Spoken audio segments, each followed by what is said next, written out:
Hi అండి, good morning. అందరూ ఎలా ఉన్నారండి? చూడండి, ఈరోజైతే మా ఇంట్లో గోబీ అండి. కాలీఫ్లవర్ సీజన్ కదండి, ఇంకెక్కువ కాలీఫ్లవర్స్ ఎక్కడ చూసినా ఉన్నాయి. 20 రూపీసే అండి, పెద్ద పెద్ద ఫ్లవర్స్. సరే అని 2 తీసుకున్నాను.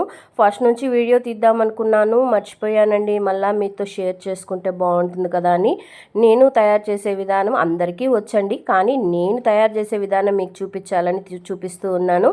ఫస్ట్ అల్లం వెల్లుల్లి paste 1/2 tablespoon, 3 tablespoon వచ్చి కార్న్ఫ్లోరు, 3 టేబుల్ స్పూన్ వచ్చి రైస్ పౌడరు, మిరప్పొడి, ధనియాల పొడి, పసుపు పొడి, సాల్ట్ అన్నీ వేసుకొని ఇలా బాగా అల్లం వెల్లుల్లి పేస్ట్ బాగా కలిసిపోవాలని బాగా కలిపేసాను. ఇప్పుడు దీంట్లో వాటర్ యాడ్ చేస్తూ కొంచెం గ్రేవీగా అయితే మనము దాన్ని కలుపుకునేద్దాము. ఫస్ట్ అయితే ఫ్లవర్ని 2 కాలీఫ్లవర్ని అయితే తీసుకొని దాన్ని నీట్గా కట్ చేసేసి దాన్ని హాట్ వాటర్లో వేసి కొద్దిగా బాయిల్ చేసుకున్నాను. నేనైతే పసుపు వేయనండి, మా పద్మ అయితే పసుపు వేసేసింది. సరే, తనే మొత్తం కట్ చేసి బాయిల్ చేసి హాఫ్ బాయిల్ పెట్టిందనమాట. నేను ఇంకా మసాలా కలుపుతూ ఉన్నాను. చూడండి, ఇలా గ్రేవీ లాగా మనము ఫ్లవర్కి అయితే అది పట్టాలి కదండి. కొంచెము మరీ గట్టిగా వద్దు, కొంచెం గ్రేవీలాగా కలుపుకునేసినాను. ఇప్పుడైతే మనం కట్ చేసి సిద్ధం చేసుకున్న కాలీఫ్లవర్ని అయితే హాఫ్ బాయిల్ చేసుకున్న కాలీఫ్లవర్ని అయితే దీంట్లో వేసేస్తాము.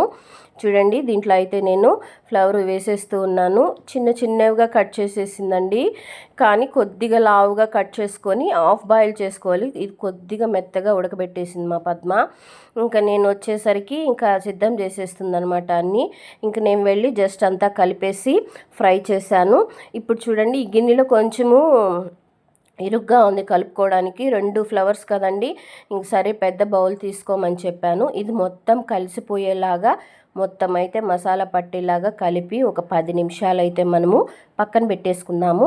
ఆయిల్ అయితే కాగిపోతూ ఉంది. ఇంకా మనం కలిపేసి ఒక 10 మినిట్స్ అయిన తర్వాత ఆ లోపల ఆయిల్ బాగా వేడెక్కిపోతుంది కదా, అప్పుడు మనమైతే గోబీ తయారు చేసుకోవచ్చు. చూడండి, కొద్దిగా ఇరుగ్గా ఉంది. మనం కలిపేటప్పుడే పువ్వు విరిగిపోతుంది, ఎందుకంటే అది ఆల్రెడీ హాఫ్ బాయిల్ అయింది కదా.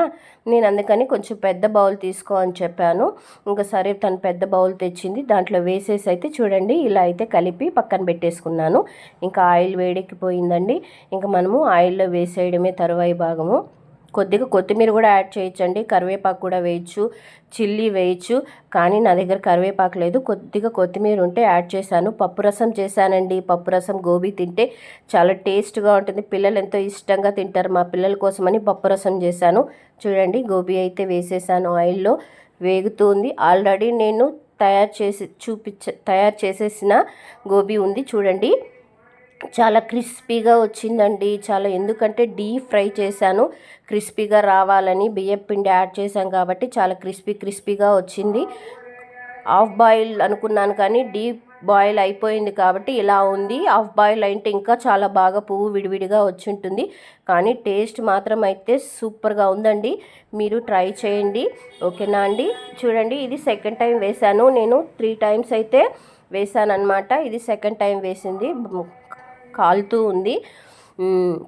ఇంకా పిల్లలు స్కూల్ నుంచి రావాలి, ఇంకా స్కూల్కి పంపిద్దామంటే ఇంకా చిన్న పిల్లలంతా పక్కన ఉంటారు కదండి, వాళ్ళు కావాలంటారు.